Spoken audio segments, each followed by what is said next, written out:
In the age of ancients, the world was unformed, shrouded by fog. A land of grey crags, arch trees, and everlasting dragons.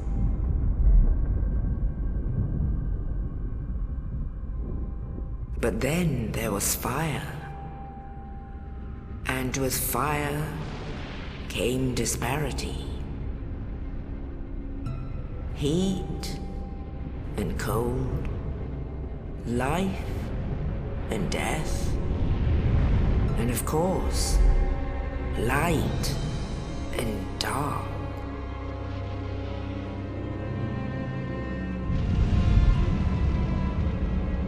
Then from the dark they came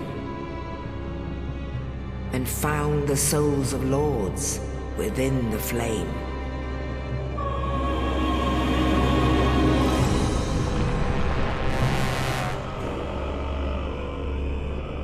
Nito, the first of the dead.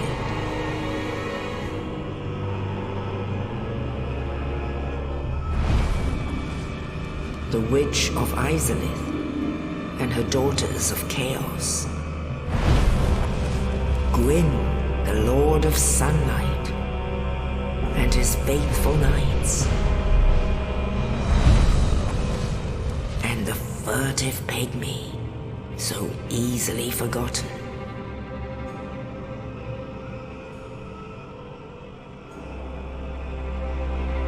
With the strength of lords, they challenged the dragons.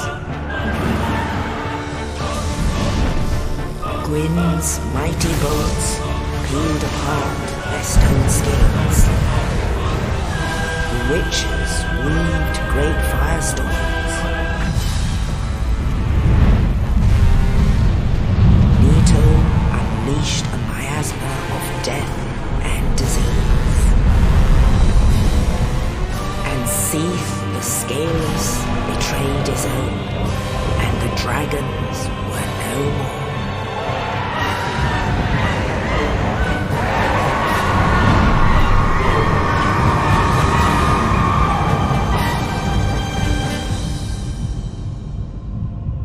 Thus began the Age of Fire.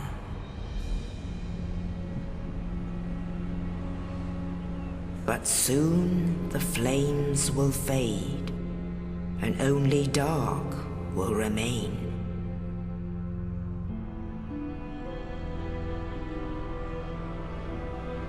Even now, there are only embers, and man sees not light, but only endless nights. And amongst the living are seen carriers of the accursed dark side.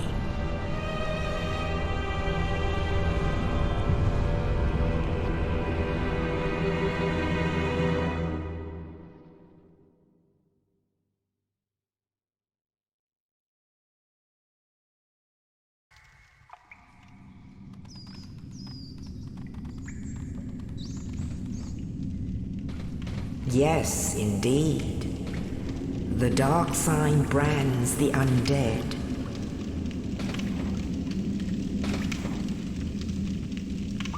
And in this land, the undead are corralled and led to the north.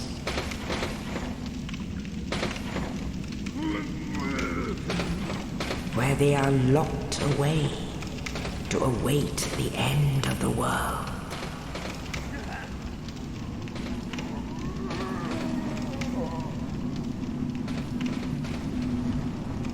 This is your fate.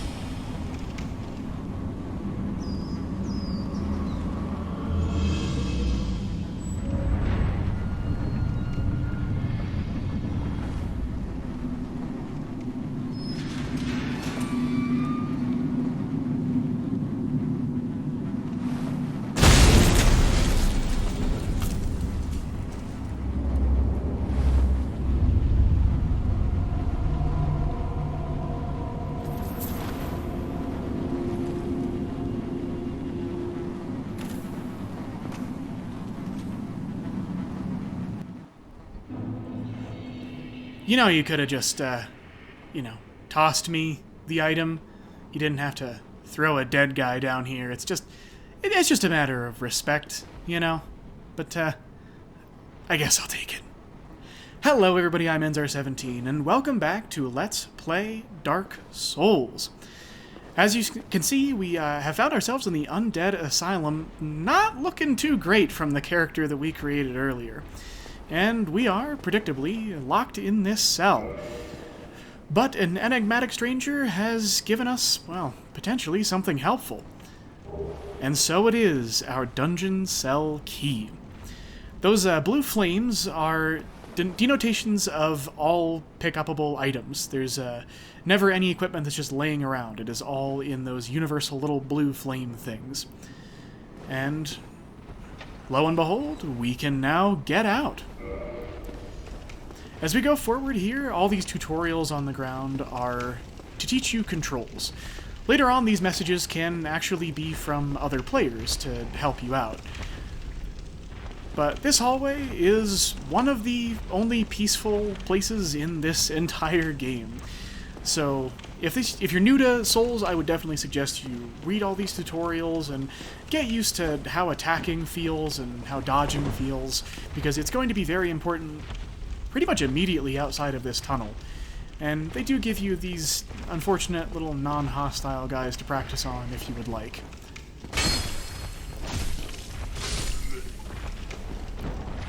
And as you can see on that bottom right, we now have 20 souls. These guys don't give you very much, but souls are the universal currency of this game. They act as both experience and money for buying items. So you can always, it's an infinitely renewable resource. You can always farm for it if you really need it. And if we look to our right here, we see, well, presumably our jailer and a fellow who probably tried to escape and didn't end up looking so good there. But it doesn't seem like he cares much about us, so we're just gonna get the heck out of here while we can.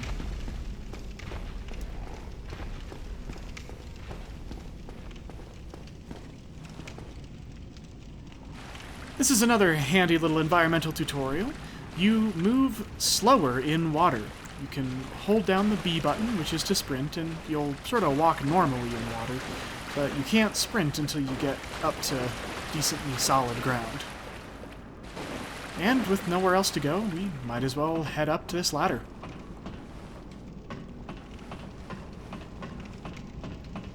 I was gonna say head up this ladder and head up to this ladder at the same time, just came out as head up to this ladder.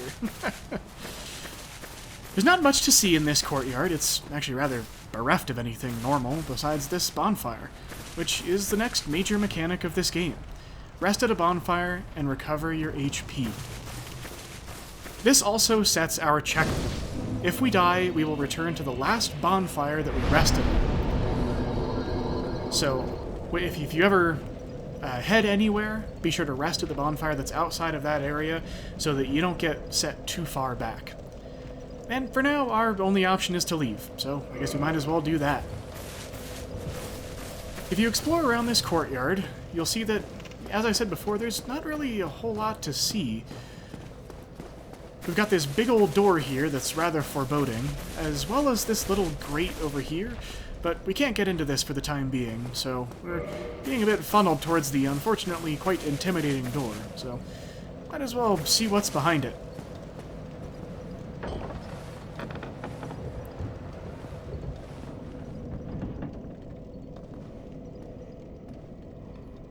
Nothing so far, unless you look up there. I don't like the look of that. Maybe we can just... Nope!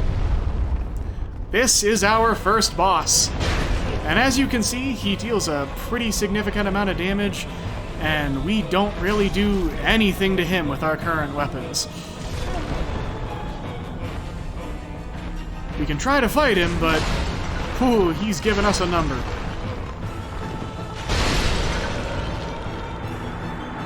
And with that, I wanted to show off the death mechanic of this game.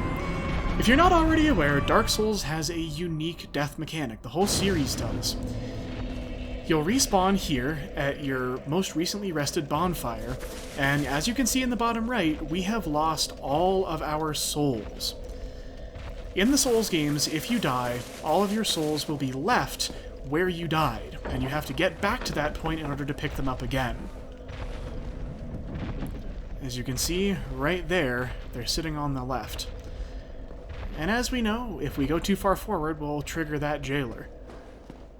And while we can fight him, we do have a way out.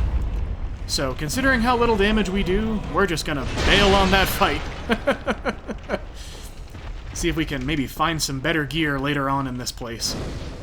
And we have another immediate checkpoint, so we don't have to go through that little non-boss fight again. And with our next tutorial, get your shield. Shields are a decently important mechanic in Dark Souls. Different shields will have different values of protection, and this is where we get into more of the level-up RPG kind of stuff in this game. If you pause and go to the second option, that's your Change Equipment button, and it brings up this menu. This is where you'll equip any weapon on your right hand. This is any weapon on your left hand.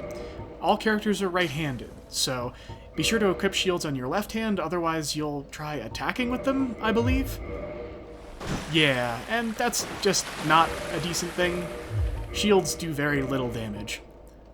So we'll leave our unfortunately broken sword and slap that shield on the left. And now, if you press L1, you'll bring up your shield to guard with it.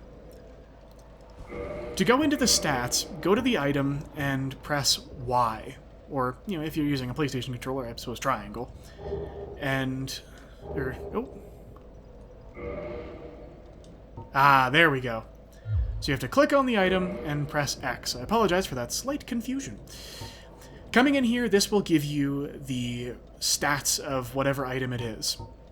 For shields, what you'll want to pay attention to is the stuff on the right, the damage reduction percent. The shield that we've started with, no matter what class you have, you'll always get your starting shield on that body, but the shields are a little bit different. So for us, the physical damage reduction is really what we care about right now, which is 100%. So if we get hit by a physical attack from the front, it'll reduce 100% of that damage, which is very nice. And the other stuff on here that you'll see is the parameter bonus and required parameters, as well as the durability and weight. Those are the other 4 things that you'll need to care about if you're looking at an item on this screen. The required parameters, the left is strength, then dexterity, and then intelligence, and then faith. Every item in this game requires, well, every shield, sword, or other hand thing requires some kind of parameters for your stats. And we have plenty more than 8 starting strength, so we can wield this shield just fine. As for the bonuses, this is how much attack bonus they get from certain stats, which really only matters for weapons. So looking on the left side there, our sword is very garbage. It's very broken. It only deals 20 damage for right now. And you get an E bonus from strength and an E bonus from dexterity for wielding it for right now. So as you level up strength and dexterity, and as you level up the weapons themselves, they'll get more and more bonus from whatever stat they rely on the most.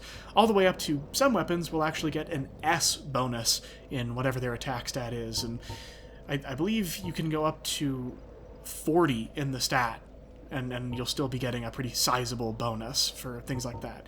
But that's a lot of stuff that we can really dive into a little bit later. For now, we've got our shield, and we might as well confront this very annoying archer. Ha-ha! Not so tough now, are ya? He'll run away from us, but we've also got our starting sword. Again, this is whatever starting right-hand weapon that you chose for your class. And for us, it's a longsword, which is a pretty good weapon. If you go in and look at its comparison to the straight sword hilt, you can see it deals over 4 times more physical damage, which is exactly what we need if we're going to be conquering this place. In case you didn't read the tutorials, you can also press Y or triangle, and you'll two-hand your weapon. it changes the way that you attack with it, and also makes your attacks stronger. So if you want to hit hard and forsake your active damage protection, then two-handing is a really great option for you. And with a single swing, we fell that annoying archer. Ha ha! The power of equipment. And at the end of this hall, we find this. This is a fog wall. You have to press A to traverse the white light, and not always, most of the time, but not always, there is a boss behind these fog walls. But you can pass right through them, and they disappear after you pass through. So be a little bit cautious when you approach most fog walls, but as you can see, they won't always be a boss, but the next one that we can see, if you look through that little window, that's our next fog wall, and that does lead to a boss. So just be cautious as you approach those. If we head to the left, we can see that there is an item up here, but we can't grab it for now. We will come back to the Undead Asylum later and grab that item. It is very useful, but there's no key in order to... There's a door up there. I don't know if you can see it. Not from here. Eventually we will come around to that. There's a locked door up there that we can't get through, and no matter how hard we might try, it's just not possible to get up this thing, so... Goodbye, item. I'll miss you. And with no other place to go, we might as well head over this way. And if you look in here, it's our friend from earlier, looking a bit more in trouble than when we last saw him. There's a little bit of a dent in the wall here, and that's foreshadowing for something that you might see up there. But before we do anything else, we'll head down here and open this door. Now that we're on the other side, we can finally unlock it, and we're back in the courtyard. If we wanted to, we could come over here and reopen this and confront the boss now. But there is actually a better way to do that, so we won't do that for the time being. Instead, we'll just rest at this bonfire and reset our checkpoint to be here, and then head back upstairs.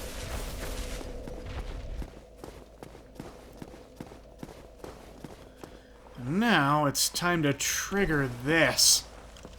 If you get about halfway up this staircase, this guy will chuck a boulder at you. But if you run back and hug this wall, it'll miss you. Always. It has a set path straight towards this brick wall. And now, we can visit our very sad friend. Oh, you. You're no hollow. Thank goodness. I'm done for, I'm afraid. I'll die soon, then lose my sanity. I wish to ask something of you. You and I, we're both undead. Hear me out, will you? Of course I will hear you out. It's pretty rare that we find a friend in these games. Regrettably, I have failed in my mission, but perhaps you can keep the torch lit. There is an old saying in my family, "Thou who art undead art chosen, and thine exodus from the undead asylum maketh pilgrimage to the land of ancient lords. When thou ringeth the bell of awakening, the fate of the undead thou shalt know." Well, now you know, and I can die with hope in my heart. Oh, one more thing. Here, take this. An Estus flask, an undead favorite. Oh, and this. Now I must bid farewell. I would hate to harm you after death. So go now, and thank you. And that is the only conversation that we'll be able to have with this guy.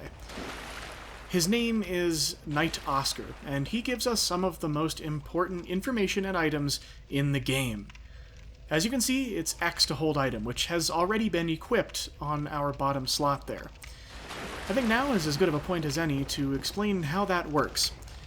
On your D-pad, well, that's actually a direct representation of your D-pad. If you hit right, it changes your right weapon.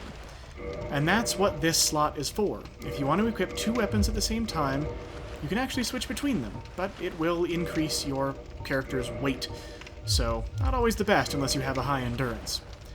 Hitting up will change your spell, which we don't have any equipped right now, and down changes your active item, which you press X to use. For us, it's the Estus Flask, and the Estus Flask is very important. It is our healing item. Unfortunately, as we leave Oscar, he dies, and we get his souls. Goodbye, Oscar. But as I was saying, the Estus Flask is our healing item. We can use it, it'll heal HP, we're not damaged right now, but if we rest at the bonfire, it restores our Estus Flask uses. So we have a certain number of heals between checkpoints that will always replenish on checkpoint, which is incredibly useful. Later on, we'll be able to increase our uses of the Estus Flask as well, so as the game gets more difficult, we'll get more heals to match. And now I think we're finally ready to confront what lies ahead. Get out of my way, boulder thrower. I have healing and weapons now. I can confront this boss. This gate would not normally open without the Undead Asylum F2 East Gate Key, which is the other item that Knight Oscar gave to us before he unfortunately passed away. But it gives us access to a really nice damaging option on the boss. We'll have a few more undead to get through here first.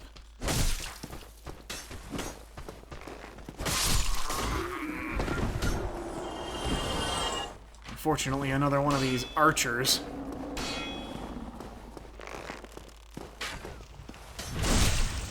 That is another one of your most powerful mechanics, is a backstab. If you can get behind any humanoid-sized, well, like you-sized enemy, you'll be able to backstab them, which does a lot of damage. It is one of 2 critical options in this game. As a secondary note, if you are picking any of the caster characters, you'll find your casting implement sitting right over here. I'm not playing a caster, so I get absolutely nothing, but if you are, that's where it'll be. And for now, we're gonna ignore those ominous sounds in this fog wall and see what's in here. Hello, sir! On guard! Here I would like to show off your second critical option. You have plenty of time to see this guy, and he's the only person in this room, so it's a decent place to practice this. If you press L2, you parry. And you don't need a shield to do this. You will always parry even if you're barehanded.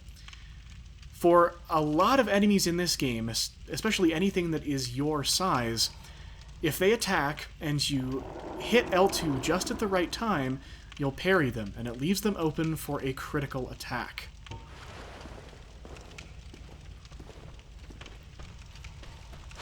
Just like that. This is a great place to practice parrying.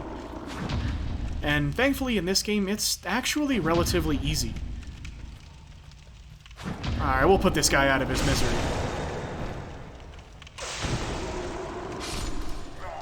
You'll want to wait for the last possible moment to parry, and it will probably take a while to learn, but I definitely suggest you do it now if this is your first time playing a Souls game.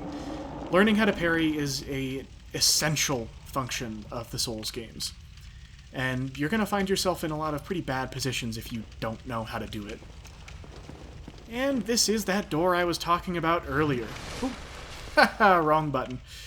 And it is locked. We will find the key to this later, but for now, we have to leave it behind. And with only with only one other place to go, we might as well confront our boss.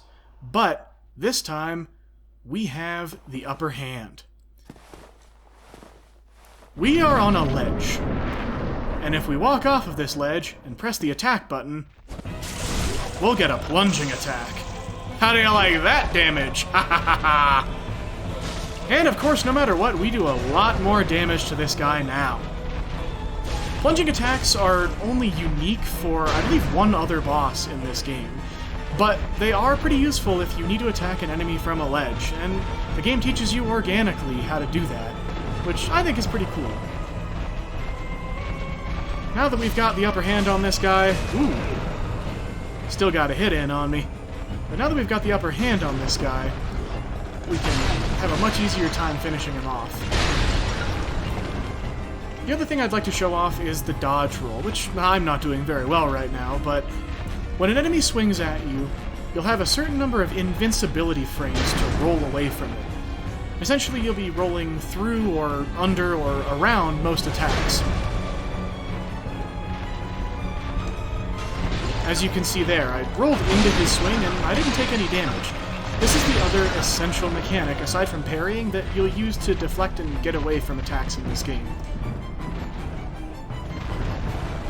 Might as well finish this guy off here. And voila! We have defeated our first Souls boss, and we get the big Pilgrim's Key. And a humanity to boot. That's the door back to that checkpoint, but we might as well see what sweet, sweet beyond we get with that big Pilgrim's Key. If you're ever not sure what an item does, you can go into the pause screen and select the first option. This will bring up the equipment menu, and you have a bunch of different tabs here that correlate to different parts of your equipment. The first tab is all of your usable items. This is all of your upgrade materials, all of your keys, all of your spells. They're all pretty self-explanatory. One thing that I'd like to say in your usable items is you're gonna pretty much never use the dark sign. Just put it out of your mind. But for the keys, the big Pilgrim's Key opens the inner door of the Undead Asylum main hall. If I press X on any of these items, it gives me an expanded description. Pretty much all of the lore of this game is locked in item descriptions. It was left for players to find the items and piece together what happened in this world. This, as you can tell from the opening cutscene, is a world that is long dead, and we're really only a visitor to it. So it's up to us to decide our fate, and if we want, to piece together the story of this world. But this has been a pretty long, hard-fought battle, so we might as well see what's ahead of us here. There's really only one way to go, and we did fully explore the Asylum, so we might as well go this way, but before we do, we might want to look around just a little bit. Where's that item? Aha! This is a missable item, and it's only a soul of a lost undead, but all of the souls that you find on the ground like that, or, well, specifically on unfortunate bodies, are sources of souls that don't come from killing enemies. If you go into your usable items, I can now use this and gain the souls that it holds. For the soul of a lost undead, it's only 200, but you can find souls later on that have a lot of currency on them.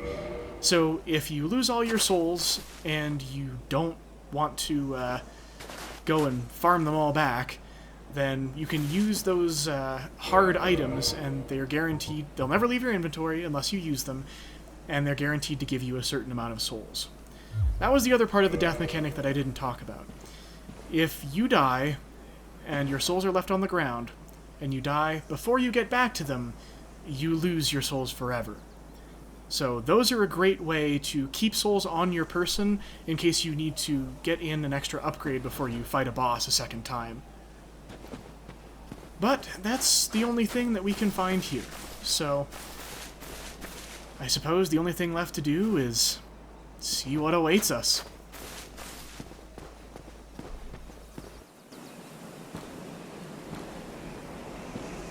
Only in the ancient legends it is stated that one day an undead shall be chosen.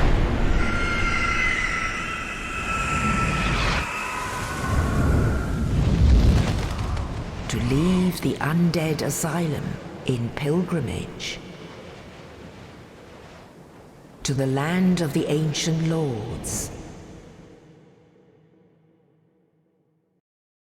Lordran.